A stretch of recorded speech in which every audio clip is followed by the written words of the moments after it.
Picture this. You wake up every morning, put on your professional clothes, grab your expensive coffee, and head to work feeling like you've got your life together. You pay your bills on time, you have a savings account, and you even contribute to your 401k. By every measure, you're a responsible adult. But what if I told you that some of the very behaviors you think make you mature and sophisticated are actually bleeding your bank account dry? What if the things you do to feel grown up are keeping you broke? I'm about to reveal 7 behaviors that society tells us are marks of adulthood, but are actually financial traps that could be costing you thousands of dollars every year. And here's the kicker, most people have no idea they're even doing it. By the end of this video, you'll know exactly which adult behaviors to avoid and what to do instead to actually build wealth while still maintaining your dignity as a functioning member of society. Let's start with behavior number 1, and this one's gonna sting because almost everyone does it. Brand loyalty to expensive products just because you think it makes you look successful. I'm talking about people who insist on buying name brand everything, from their morning coffee to their cleaning supplies, because they believe it's what responsible adults do. Here's what actually happens. You walk into the grocery store and you see 2 identical products. One costs $3 and has a generic label. The other costs $7 and has a fancy brand name you recognize from commercials. Your brain immediately tells you that the expensive one must be better quality, and that buying it proves you're not some broke college student anymore.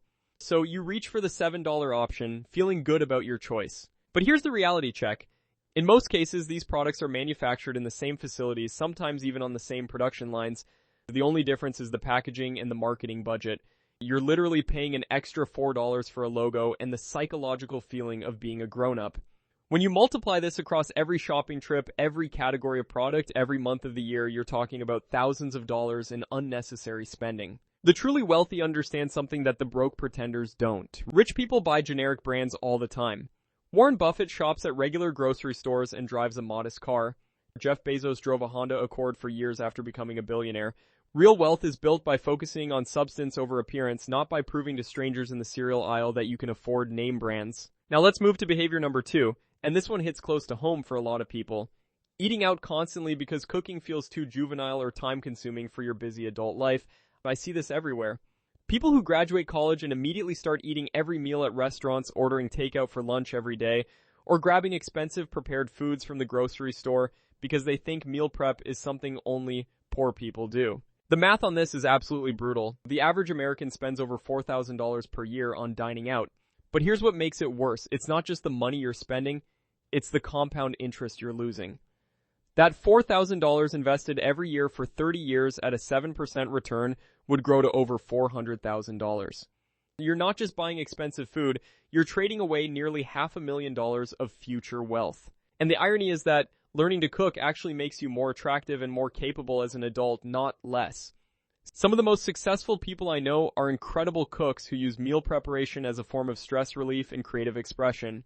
They save massive amounts of money while eating better food and impressing dates, friends, and family with their skills. The third behavior is one that financial advisors rarely talk about, but it's costing people enormous amounts of money. Buying new cars because you think driving an older vehicle makes you look unsuccessful or irresponsible. This mindset is incredibly common among people in their 20s and 30s who want to project an image of having made it in life. Here's the brutal truth about car payments. The moment you sign that loan paperwork, you've committed yourself to being poorer every single month for the next 5 to 7 years. Not only are you paying interest on a depreciating asset, but you're also locked into higher insurance costs and often more expensive maintenance. Meanwhile, that monthly payment could be going toward investments that actually grow in value over time. The average new car payment in America is now over $700 per month. Over the life of a typical loan, that's roughly $50,000 including interest. But if you took that same $700 and invested it instead, you'd have over $600,000 after 30 years. The difference between driving new cars your whole life versus reliable used cars isn't just about monthly payments, it's about the difference between retirement and working until you die. Smart, wealthy people understand that cars are tools for transportation, not status symbols. They buy reliable used vehicles, maintain them properly, and drive them until the repair costs exceed the value. Then they repeat the process. This single decision can be worth millions of dollars over a lifetime. Behavior number 4 is going to make some people uncomfortable, but it needs to be said. Spending excessive amounts on clothing because you think expensive outfits are required for professional success. I'm not talking about having a decent wardrobe. I'm talking about people who spend hundreds of dollars on single items because they believe their clothes define their worth. The fashion industry has done an incredible job convincing people that they need to constantly update their wardrobes to remain relevant and professional. But here's what actually matters in business and life: your competence, your reliability, and your ability to solve problems. Nobody successful cares if your shirt costs $50 or $200. They care about whether you can deliver results. The math on clothing spending is sneaky because it happens gradually. $100 here, $200 there, and suddenly you've spent thousands of dollars per year on clothes that will be out of style or worn out within a few years. That money has zero return on investment. In fact, it has negative return because clothes depreciate faster than almost any other purchase. The smartest approach is to buy classic, well-made pieces that last for years and focus your money on things that actually build wealth. Your future millionaire self won't care that you wore the same 5 shirts in rotation during your 20s.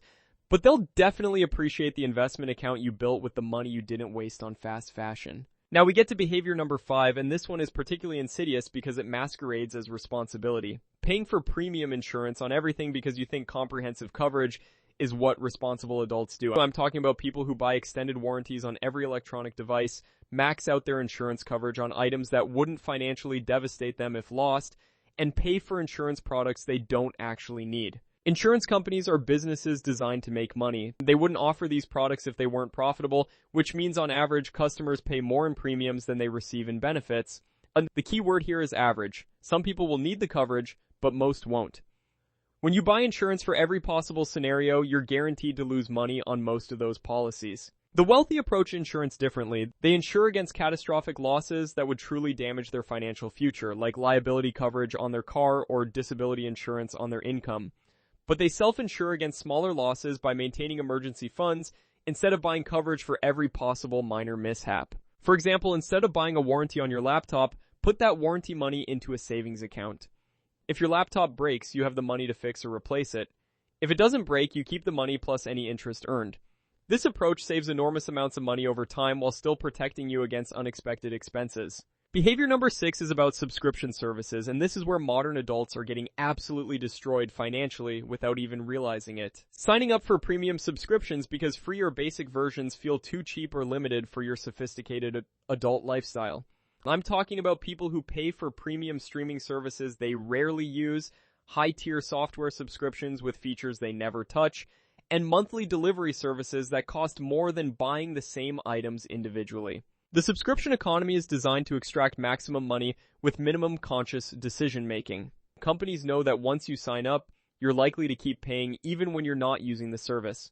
They make cancellation processes deliberately difficult and rely on the fact that small monthly charges don't trigger the same mental alarm bells as large one-time purchases. But these small charges add up to enormous amounts over time. The average American household now pays for multiple streaming services, cloud storage, software subscriptions, meal delivery services, and various premium apps. When you add it all up, it's not uncommon for people to spend $300 to $500 per month on subscriptions they barely use. The solution is ruthlessly auditing your subscriptions every few months. Cancel anything you haven't used in the last month, downgrade services where the basic plan meets your actual needs, and resist the urge to sign up for new services just because they seem professional or convenient.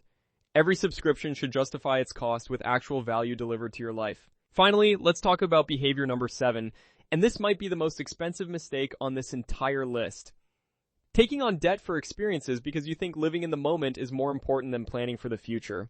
This includes putting vacations on credit cards, financing weddings beyond your means, and borrowing money for entertainment or lifestyle experiences that don't build lasting value. The experience economy has convinced an entire generation that spending money on experiences is always better than spending money on things. While there's some truth to the idea that experiences can provide lasting happiness, this philosophy becomes financially toxic when people start borrowing money to fund their experience-based lifestyle. When you put a vacation on a credit card and carry the balance, you're not just paying for the vacation, you're paying interest on memories. That week in Europe might cost you several $1,000s in interest charges over the years it takes to pay off the debt. You're literally paying money for something that exists only in your mind long after the experience is over. The wealthy approach experiences differently. They plan for them, save for them, and pay cash for them. They understand that the stress of debt payments can completely negate the positive effects of any experience. They also recognize that experiences funded with cash feel better because there's no financial hangover afterward. This doesn't mean never taking vacations or never spending money on experiences. It means being intentional about it, planning ahead, and making sure your experience spending aligns with your financial goals rather than sabotaging them. So what's the alternative to these expensive grown-up behaviors? How do you maintain your dignity and professional image while building actual wealth instead of just the appearance of success? First, embrace what I call conscious frugality. This means making deliberate choices about where to spend and where to save based on actual value rather than social expectations. Buy generic products that perform the same function as name brands. Cook meals at home and make it a social activity by inviting friends over for dinner parties. Drive a reliable used car that gets you from point A to point B without a payment that stresses your budget. Second, redirect the money you're not spending on status symbols toward investments that actually build wealth. Open a brokerage account and set up automatic investments. Start a side business. Invest in education or skills that increase your earning potential. Every dollar you don't waste on unnecessary expenses is a dollar that can work for you instead of against you. Third, redefine what success looks like. Real success isn't about appearing wealthy, it's about actually being wealthy. It's about having options, having security, and having the freedom to make choices based on what you want rather than what you can afford. The person driving the 5-year-old Honda with $1 million in investment accounts is infinitely more successful than the person driving the brand new BMW with a maxed out credit card. Fourth, find community with other people who understand these principles. Surround yourself with friends who value substance over appearance, who support your financial goals, and who don't pressure you to spend money to fit in. The people who matter won't judge you for making smart financial decisions, and the people who judge you for making smart financial decisions don't matter. The path to real wealth isn't about depriving yourself of everything you enjoy. It's about being intentional with your money and focusing on what actually creates lasting value in your life. Some things are worth spending money on. Quality food that nourishes your body, tools that help you be more productive, experiences that genuinely enrich your life. These can all be worthwhile investments when purchased thoughtfully and within your means. But most of the behaviors we think make us look like responsible adults are actually just expensive ways to signal status to people whose opinions shouldn't matter to us anyway. The truly mature decision is to ignore these social pressures and focus on building a foundation of real financial security. Here's your challenge for this week. Pick one of these 7 behaviors and calculate how much it's actually costing you per year. Then imagine what you could do with that money if you invested it instead. Whether it's skipping the premium coffee subscription, buying generic groceries, or avoiding unnecessary insurance, take one concrete step toward breaking these expensive habits. Remember, every financial decision is a choice between your current self and your future self.